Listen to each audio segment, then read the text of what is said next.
देश में मंदिर मस्जिद की लड़ाई जोर पकड़ती जा रही है। अलग अलग कोनों से लगातार इस तरह की खबरें आ रही हैं कि पहले यहां पर मंदिर हुआ करता था, अब मस्जिद बना दी गई है। कुछ दावे ऐसे किए जा रहे हैं कि मंदिर को तोड़कर मस्जिद बना दी गई है और ऐसे में सर्वे कराने की मांग लगातार उठ रही है। वाराणसी स्थित ज्ञानवापी मस्जिद परिसर का जो पूरा मामला सामने आया, उसके बाद से तो लगातार इस तरह की खबरें तूल पकड़ती जा रही हैं। अब बात करेंगे इसी कड़ी में महाराष्ट्र की। महाराष्ट्र में पहले लाउडस्पीकर का विवाद हुआ, लाउडस्पीकर पर अजान और फिर हनुमान चालीसा बजाई गई और अब महाराष्ट्र में भी मंदिर मस्जिद विवाद पहुंच गया है और इसकी शुरुआत की है किसी और ने नहीं बल्कि एमएनएस यानी कि महाराष्ट्र नवनिर्माण सेना के नेताओं ने। बता दें, एमएनएस ने पुणे में 2 मंदिरों को लेकर जंग छेड़ दी है। आरोप लगाया है कि मुगलों ने उन मंदिरों को तोड़कर वहां पर दरगाह का निर्माण कराया था।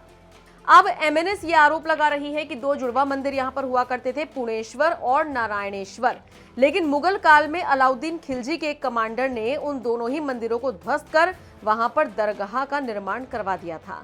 एमएनएस नेता अजय शिंदे यहां तक कह रहे हैं कि डेक्कन आर्कियोलॉजिकल कॉलेज की रिपोर्ट में बाकायदा इस बात की पुष्टि हुई है कि वहां पर मंदिर थे। अब जाहिर सी बात है, इस तरह का कोई दावा किया जाएगा तो वो इलाके में तनाव तो बढ़ाएगा ही। कुछ ऐसा ही यहां पर भी हो रहा है। ऐसे में पुलिस फोर्स को तैनात कर दिया गया है। पूरी कोशिश की जा रही है कि 2 समुदायों के बीच किसी भी तरह का कोई तनाव ना पनपे और अगर ऐसी कोई स्थिति पैदा होती है तो उसको जल्द से जल्द काबू में कर लिया जाए। वैसे एमएनएस इस समय महाराष्ट्र में कई धार्मिक मुद्दों को लेकर चर्चा बटोर रही है और अपनी सियासत को चमकाने की कोशिश भी कर रही है। आपको याद ही होगा लाउडस्पीकर का मुद्दा कैसे उठाया गया। फिर एमएनएस प्रमुख राज ठाकरे ने अयोध्या आने की बात कह दी। मतलब हिंदुत्व के मुद्दे को आगे बढ़ाते हुए राज ठाकरे संदेश देना चाह रहे हैं कि हम भी इसी विचारधारा की पार्टी हैं जिस विचारधारा को बीजेपी आगे लेकर चलती है। आपको पता ही होगा बीजेपी पर इस तरह के आरोप लगते हैं कि वो सिर्फ एक विचारधारा को फॉलो करती है, लेकिन उसका फायदा उसे चुनावों में होता है और ऐसे में एमएनएस प्रमुख भी इसी रास्ते पर चलने की कोशिश कर रही हैं। हालांकि वो कितने सफल होंगे ये देखना दिलचस्प होगा, क्योंकि उनके विरोध में काफी सारे लोग उतर आए हैं। शिवसेना सांसद संजय राउत ने तो साफ कह दिया कि ये कौन से हिंदुत्व की बात कर रहे हैं, ये कब से हिंदुत्ववादी हो गए।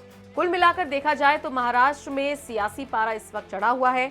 देखना होगा आने वाले वक्त में क्या कुछ फेरबदल होता है। आप इस पूरी खबर पर क्या राय रखते हैं, कमेंट बॉक्स में हमें जरूर बताएं।